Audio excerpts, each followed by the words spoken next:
Hello, welcome my dear student to today's daily news analysis.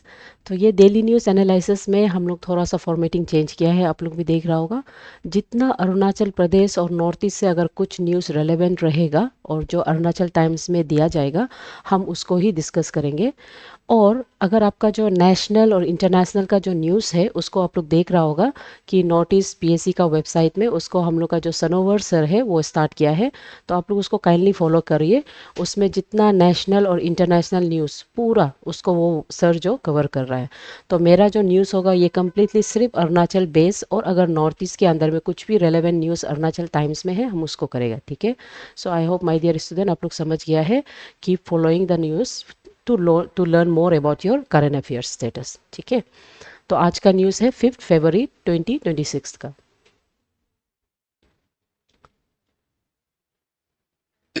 The first news is Chief Minister calls for the time-bound consultative resolution of Vijayanagar settlers issue.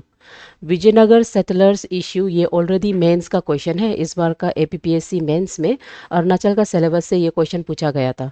ये जो undivided settlers लोग है ना, जिस specially Arunachal के part में, उसके बारे में वहाँ पर्टिकुलर विजयनगर बोल के नाम तो मेंशन नहीं किया है, लेकिन क्वेश्चन में यहाँ का सेटलर्स के बारे में बताने के लिए कहा गया था, ठीक है।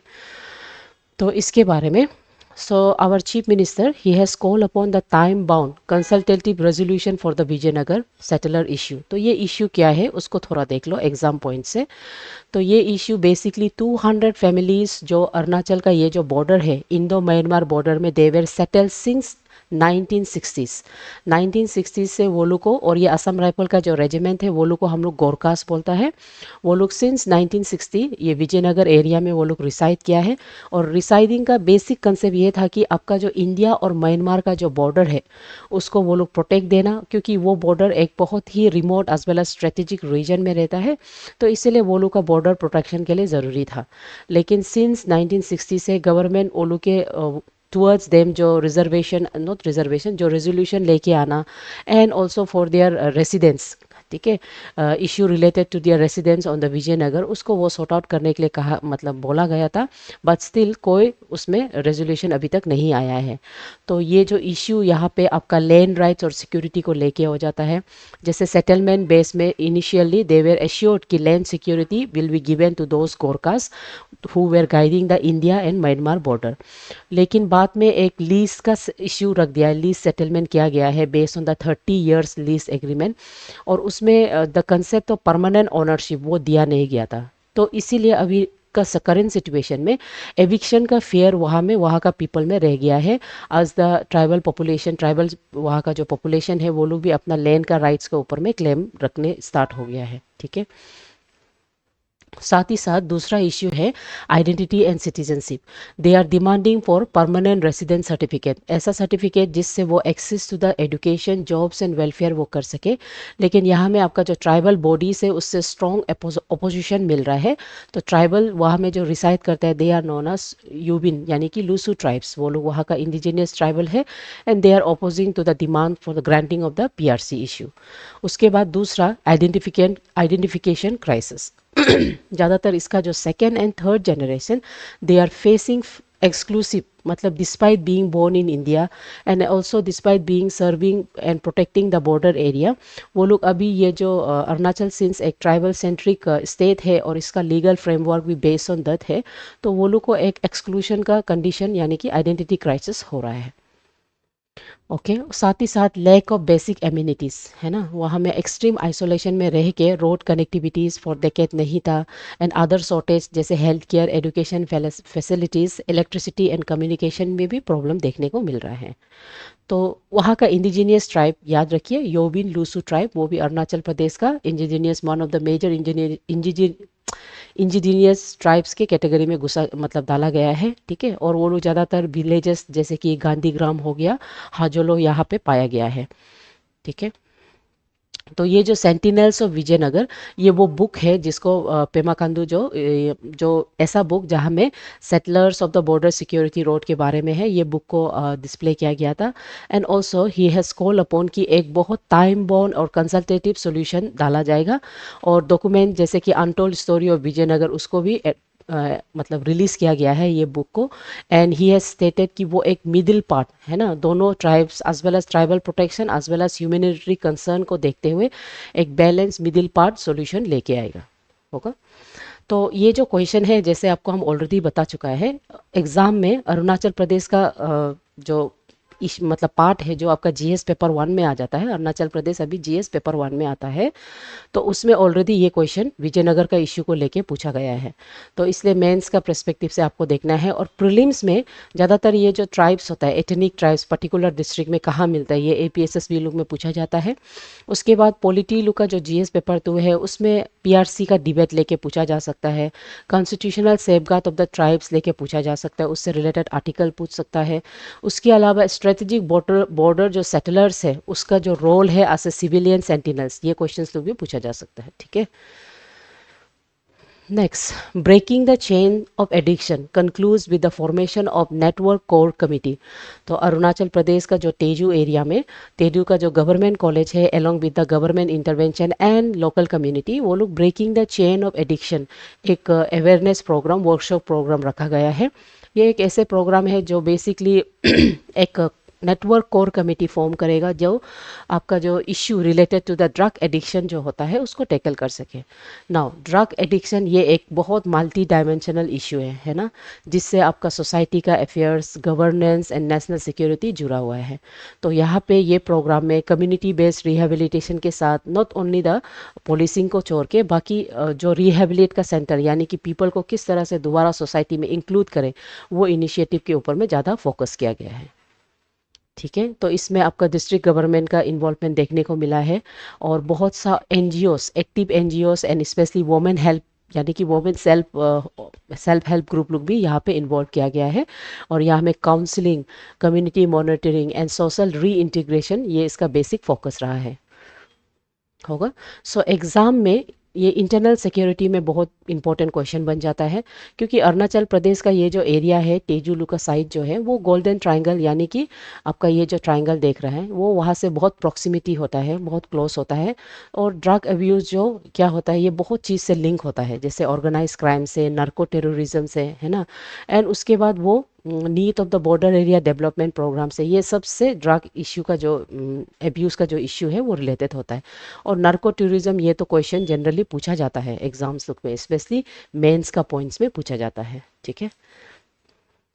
उसके अलावा ड्रग्स का जो इम्पैक्ट होता है on a society as well as on a victim, उससे रिलेटेड ह्यूमन एंड वैल्यू यानी कि एथिक्स एंड ह्यूमन वैल्यूज़ जो पेपर है जीएस पेपर पर, उसमें ऑफन क्वेश्चन पूछता है कि इसमें जो ड्रग्स से रिलेटेड जो स्टिग्मा है, जो टैबूस है, और उसके बाद उससे जो लॉन्ग टर्म रिकवरी में जो प्रोसेस है, और उसके बाद दोबारा सोसाइटी में री इंटीग्रेशन करने में आपका जो डिग्निटी और उसका जो पेशेंस ज़रूरी है उसको लेके पूछा जा सकता है। और ड्रग्स से रिलेटेड ज़्यादातर case study of the GS paper पर बन के आता है। ओके। तो उसके अलावा की नोट्स यानी कि आपको एग्जाम पॉइंट में कुछ कुछ एसोसिएशंस उसको याद करना है, जैसे नशा मुक्त भारत अभियान, ये सब को आप आंसर में पुट कर सकता है। ठीक है।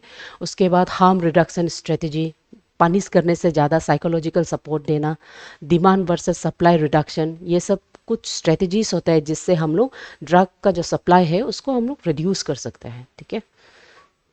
होगा। जैसे आपको हम पहले बताया है ये एग्जाम लोग में बहुत इंपॉर्टेंट होता है। Next, Namsai performs last rites of Chao Chiksen Mangpang with full honor. So recently एक बहुत बहुत मतलब शॉकिंग न्यूज़ एंड बहुत डिसहार्टिंग न्यूज़ हम लोग को देखने को मिला है कि one police personnel one on returning back to his duty at the night around 7 to 7:30, जब वो मयोडिया पास से जा रहा था तो he was attack by the tiger and he was killed, है ना। सो ही वॉज उसका जो बरियल है वो फुल स्टेट ऑनर के साथ उसको दिया गया है। और ये इंसिडेंट आप लोग सब भी मालूम है। सो ये जो हुआ है आपका मयोदिया पास में 2 या तो 3 फरवरी मान रहा है, वहाँ में रोइंग अनिनी का रास्ता में with in the Miao wild life sanctuary के अंदर में। सो ये इंसिडेंट बहुत इंपॉर्टेंट कंसर्न को शो करता है, that is your human wild life conflict. ठीक है। ह्यूमन वाइल्ड लाइफ कन्फ्लिक्ट के बारे में दिखाता है। तो इसके बारे में और देखने से पहले लेट्स सी कि ये जो मयोदिया पास जो होता है ये दो बड़ा बड़ा वाइल्ड लाइफ सेंचुरी के बहुत नज़दीक है। एक है Dibang valley wild life sanctuary जो अपर दिबांग वैली में है, ठीक है, और यहाँ पे मैप है, और दूसरा है आपका मियाओ वाइल्ड लाइफ सेंचुरी। एक मियाओ वाइल्ड लाइफ और दूसरा Dibang valley wild life sanctuary, दोनों ही प्रोटेक्टेड एक टाइगर रिजर्व। यहाँ में बहुत मतलब इकोलॉजिकल कंडीशन के हिसाब से टाइगर पाया जाता है, वाइल्ड कैट्स पाया जाता है, और दिबांग वैली में भी आपको 4 टाइप्स ऑफ वाइल्ड कैट्स पाया जाता है। तो इसीलिए यहाँ में ये लोग का जो मतलब चांसेस होता है सच एनिमल्स को all the way through the jungle आके मतलब रास्ता में निकालना and female male sorry human being को अटैक करना, ठीक है। सो दिबांग वैली एंड मियाओ ये लोग बहुत इसका प्रोक्सिमल में है, बहुत सामने में है, ठीक है। वो लोग इंटरसेक्ट करता है रोइंग अनिनी रोड को नियर द मायोदिया पास। ओके, ये उसके बारे में है। सो ये जो क्वेश्चन है ह्यूमन और वाइल्ड लाइफ कन्फ्लिक्ट, ये जैसे ह्यूमन जो डेवलपमेंट के लिए एक्सपांशन के लिए रोड ये सब बना रहा है थ्रू द जंगल, तो उसमें जो हैबिटेट्स होता है natural habitats of the wild animals उसको जनरली हम लोग क्रॉस कर देता है, और वही कन्फ्लिक्ट में ह्यूमन और वाइल्ड लाइफ के कन्फ्लिक्ट्स हम लोग को देखने को मिलता है। और दूसरा ये जो एल्टीट्यूड्स है मायोडिया पास, तो ये लोग हाई एल्टीट्यूड है जहाँ में already confirm and presence of tiger पाया गया है ना। और यहाँ ये सब एरिया में आपका जो प्रोटेक्शन दिया जाता है, ठीक है, ये लोग section 11A of the wild life protection आता है जहाँ में कैप्चर और relocation of the dangerous animals को किया जाता है इंस्टेड ऑफ किलिंग। तो उसके अलावा यहाँ में जो नेसेसरी यानी कि जो एडमिनिस्ट्रेटिव सेफ्टी मेजर्स जो लेना चाहिए था, क्योंकि टाइगर देखने से पहले बहुत बाहर मतलब डिस्ट्रिक्ट एडमिनिस्ट्रेशन में भी कंप्लेन पहुंचाया गया था, लेकिन उससे जो एक्शन नहीं लिया, टाइमली एक्शन नहीं लेने की वजह से इसको देखने को मिला है। सो अभी रिसेंटली एडमिनिस्ट्रेशन एक मतलब इशू जारी किया है कि ट्रैवलर्स को नाइट में मूवमेंट या तो ट्रैवल करने के लिए स्पेशली बाइकर्स लोग को बिल्कुल भी अवॉइड करने के लिए कहा गया है, ठीक है। तो यहाँ में ज़्यादातर एडमिनिस्ट्रेटिव अकाउंटेबिलिटी को हम लोग देख सकता है ना। Question over there delayed response despise the prior sighting and social media alerts. उसके अलावा गवर्नमेंट और वेलफेयर सोसाइटी उसको एक्स ग्रेटिया कंपनसेशन दे रहा है, फिर भी उसका एसोसिएशन उसका family they are asking for a good amount of ex gratia, because वो उसका पत्नी है, 3 डॉटर है एंड 1 सन है। सो वो बच्चा लोग का प्रोविज़न के लिए, वो लोग का फ्यूचर के लिए, सिंस फादर इतना यंग एज में गुजर जाने के लिए वो एक ह्यूमैनिटेरियन ग्राउंड में they are asking for the compensation, ठीक है। तो ये जो यहाँ में जो वैल्यू कन्फ्लिक्ट जो होता है human versus conservation of the danger species, ये प्रॉब्लम्स केस स्टडी बन के भी निकल जाता है। क्वेश्चन जैसे कि क्या elimination of the problem animal ज़रूरी है या रीलोकेशन करना ज़रूरी है, और रीलोकेशन करेगा तो कहाँ करेगा, क्योंकि आसपास का सब जितना है वो तो रिजर्व बायोस्फीयर रिजर्व ही सॉरी वाइल्ड लाइफ रिजर्व ही है, ठीक है। साथ ही साथ इसमें सबसे बड़ा रोल आपका स्टेट का आता है, जो एडमिनिस्ट्रेटिव ऑफिसर्स लोग का आता है, DFO लोग का आता है, ठीक है ना।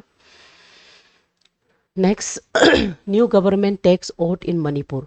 सो रिसेंटली मणिपुर जो कि 11 टाइम जिसमें प्रेसिडेंट रूल लागू हुआ है टिल नाउ, ठीक है। सो उसमें रिसेंटली लास्ट ईयर इसका प्रेसिडेंट रूल फिर से लागू हुआ था।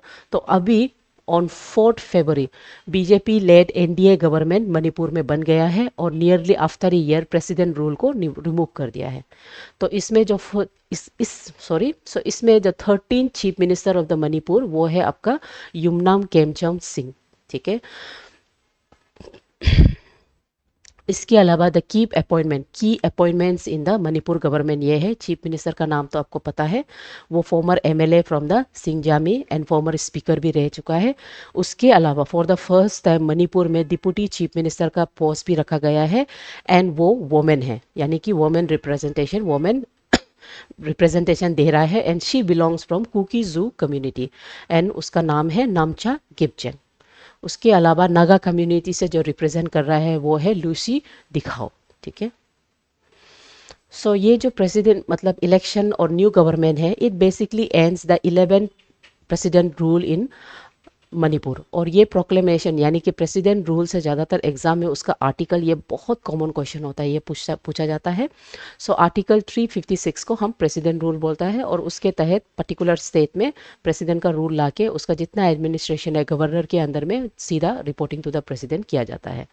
तो अभी ये प्रेसिडेंट रूल को इसलिए रिमूव किया है ताकि वो एक बैलेंस गवर्नमेंट बना सके, एक बैलेंस एथिकल गवर्नमेंट बना सके बिटवीन मैते कुकी जू टेंशन को रिड्यूस करते हुए एक बैलेंस एथनिक गवर्नमेंट बना सके। और ये मणिपुर का 12 मणिपुर लेजिस्लेटिव असेंबली बनने वाला है, ठीक है। सो प्रेसिडेंट रूल इसको याद रखो, ये तो ऑफन एग्जाम में पूछा जाता है। इसको जनरली जब आपका स्टेट गवर्नमेंट अपना कॉन्स्टिट्यूशनल मशीनरी का फेलियर जब हो जाता है तब ये आर्टिकल को लागू किया जाता है। ठीक है। उसके अलावा आपका दूसरा आर्टिकल है आर्टिकल 365। यहाँ में वो जो जब स्टेट फेल्स टू कंपेल और give effect to the direction from the union, जब वो कॉन्स्टिट्यूशनल गवर्नेंस का ही फेलियर होता है, जब इसका अंदर में फेलियर होगा तब जाके इसको अप्लाई करेगा, यानी कि आर्टिकल 356 को। ठीक है। सो यहाँ में कैसा होता है, प्रेसिडेंट रूल लागू होने के बाद उसको अप्रूवल के लिए हाउस ऑफ द पार्लियामेंट में विद इन द 2 मंथ्स डाला जाता है बाय सिंपल मेजोरिटी वोट। और उसके बाद 6 महीना तक आपको पर्टिकुलर एरिया में प्रेसिडेंट रूल लागू हो सकता है, और उसको based on the parliamentary approval जो कि पीरियोडिकली होता है, बेस्ड ऑन द 3 साल तक हम और एक्सटेंड कर सकता है मैक्सिमम। तो ज़्यादातर एग्जाम में कितना कर सकता है, कितना तक मैक्सिमम कर सकता है, ये क्वेश्चन पूछा जाता है। ठीक है। सो प्रेसिडेंट रूल का बारे में आपको मालूम है कि governor on behalf of the president administrator head of the state बन जाता है। उसके अलावा तो गवर्नर, अगर हम गवर्नर की बात कर रहा है, गवर्नर का कॉन्स्टिट्यूशनल पावर वो आर्टिकल 153 से लेके आर्टिकल 161 में होता है, जिसमें गवर्नर का अपॉइंटमेंट, पावर, फंक्शन और उसका ऑफिस के बारे में होता है। साथ ही साथ dual role of the governor के बारे में भी कहा जाता है बेस्ड ऑन द आर्टिकल, कि वो constitutional head of the state भी बन सकता है और representative of the union government भी बन सकता है, यानी कि वो bridge between centre and state भी बनता है। उसके अलावा उसका जो डिस्क्रिशनरी पावर है वो आपका आर्टिकल 163 के अंदर में आता है। तो ये भी एग्जाम में स्पेशली एपी एसएसबी लुक में पूछा जाता है। ठीक है। ये पावर के तहत वो प्रेसिडेंट को रिपोर्ट भेजता है ऑफ द पर्टिकुलर स्टेट। अगर स्टेट कॉन्स्टिट्यूशनली फेल हो रहा है, president based on the report of the governor वो आर्टिकल 356 को लागू करता है। ठीक है। उसके बाद इम्यूनिटी आर्टिकल 361, ये एक personal immunities from the liability वो गवर्नर एंजॉय करता है during the time acting as a state head during president rule. ठीक है। तो प्रेसिडेंट रूल से रिलेटेड कुछ कुछ लैंडमार्क डिसीजन और केसेस ये एपीपी एसिस के लिए, यानी कि सिविल सर्विस के लिए बहुत ज़रूरी है, जैसे एसआर बुमई केस हो गया ऑफ 1993। उसके अलावा सरकारी कमीशन बोलता है कि ये जो आर्टिकल 356 जो है ये ऐसे मतलब तभी अप्लाई करना है as a measure of the last resort, यानी कि जब कुछ नहीं हो सकता ओनली देन इसको अप्लाई करना है, और अगर सिचुएशन सॉल्व हो सकता है तब नहीं करना है।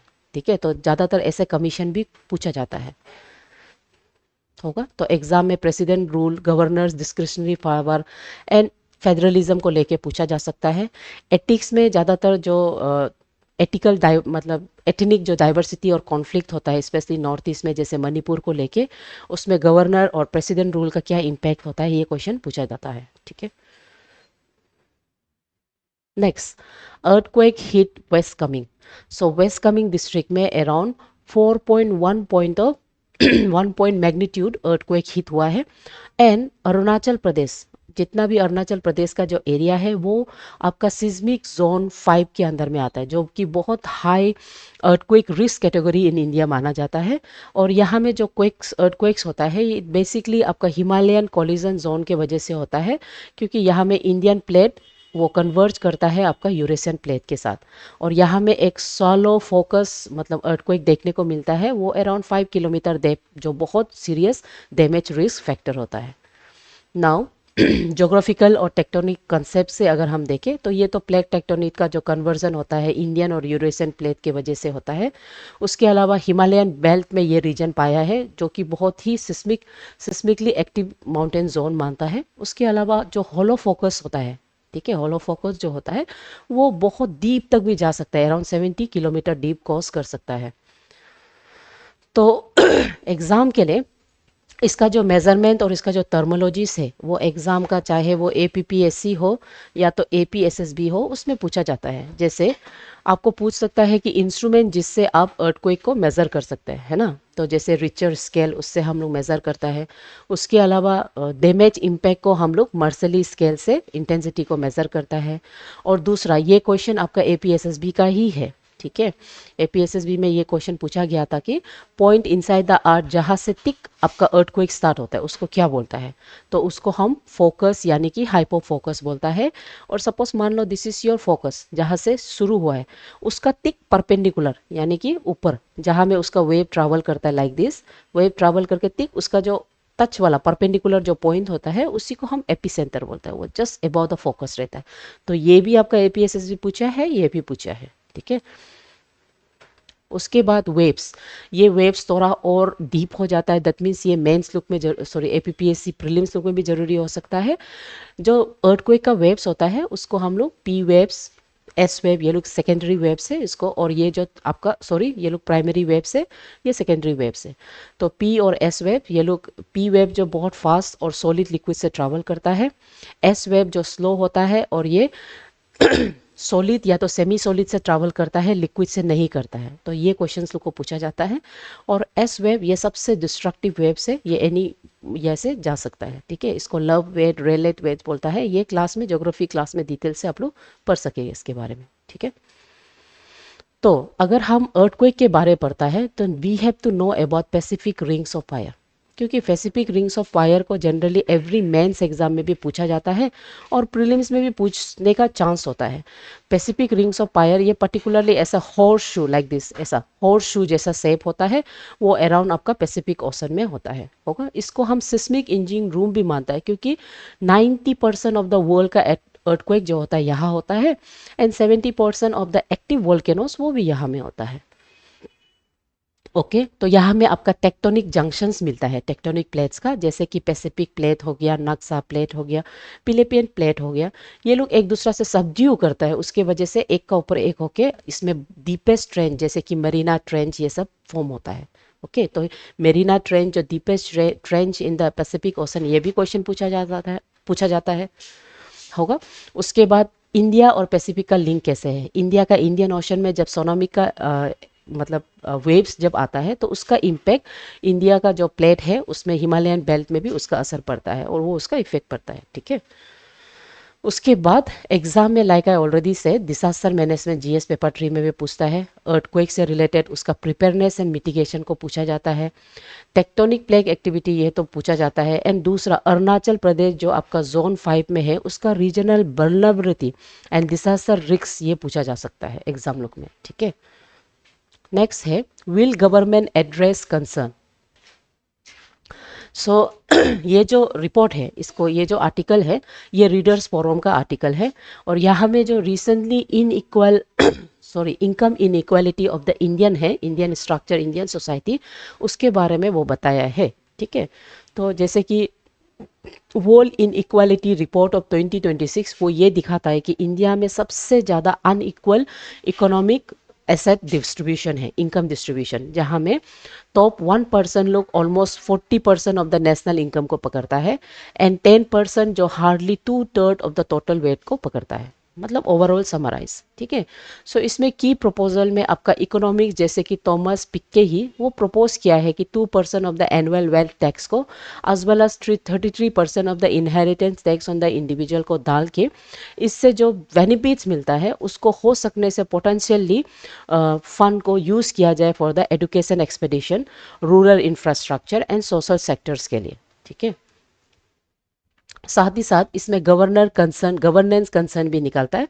पॉलिसी लोग ज़्यादातर ना स्क्यू हो रहा है, स्क्यू मीन्स एग्जैक्ट पॉइंट में नहीं जा रहा है, they are going in cricket ways, कि वो ज़्यादातर अपर एंड मिडिल जो upper sorry rich and upper middle class उस तरफ में ज़्यादातर पॉइंटेड हो रहा है।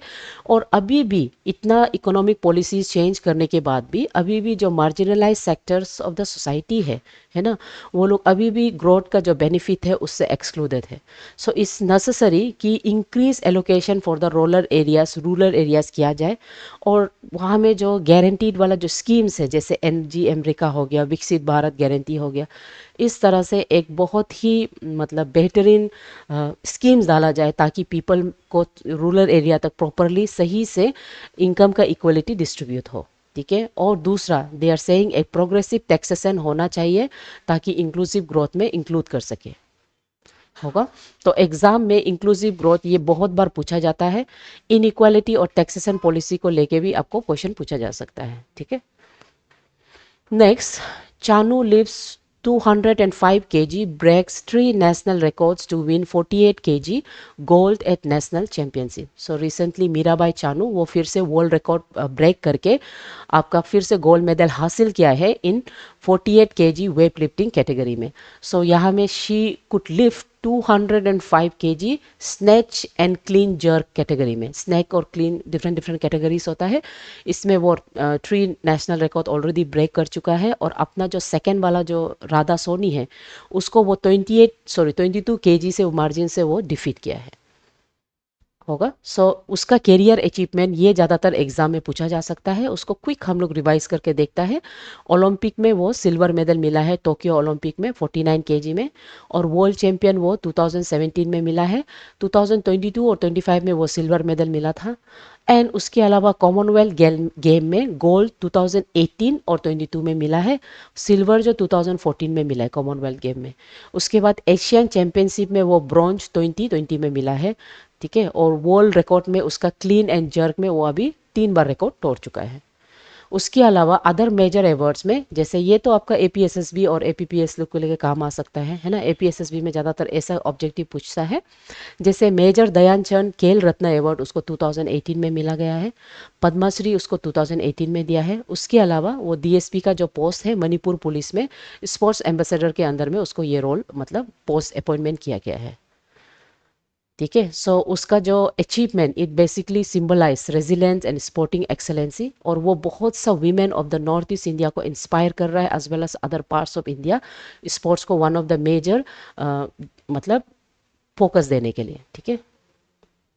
Next, the breaking the chain initiative in Tezu is best describe as community based rehabilitation model led by district administration. उसके बाद killing of police head constable by the tiger near Mayodhya highlights which of the following legal provisions. ये आपका legal provision section 11A of the wild life protection act of 1972 के अंदर में आ जाता है. मतलब एनिमल अगर एनिमल और ह्यूमन के कॉन्फ्लिक्ट जो होता है वो ये प्रोटेक्शन के अंदर में आ जाता है. हम जितना भी कॉन्फ्लिक्ट हो हम we can not kill the animals को हम रीलोकेट कर सकता है. That is what this section states about. Arunachal Pradesh high seismic vulnerability is primarily due to conversion of India and Eurasian plate. इसको याद रखो, ऐसा क्वेश्चन तो पूछा जाता है. उसके बाद which of the following correctly matches the constitutional principle with Manipur political development in February 2026. ये आपका आर्टिकल 356 को रिमूव करके एक इलेक्टेड गवर्नमेंट दिया गया है ना. और ऐसा गवर्नमेंट जो एक एथनिक बैलेंस गवर्नमेंट हो. According to the World Inequality Report India में 2% annual tax 33 inheritance could potentially क्या कर सकता है जनरेट रेवेन्यू जनरेट कर सकता है. Next, drug addiction. ये तो बहुत ज़रूरी है. जैसे हम आपको बोला गोल्डन ट्रायंगल से बहुत जुड़ा मतलब बहुत नज़दीक है अरुणाचल प्रदेश.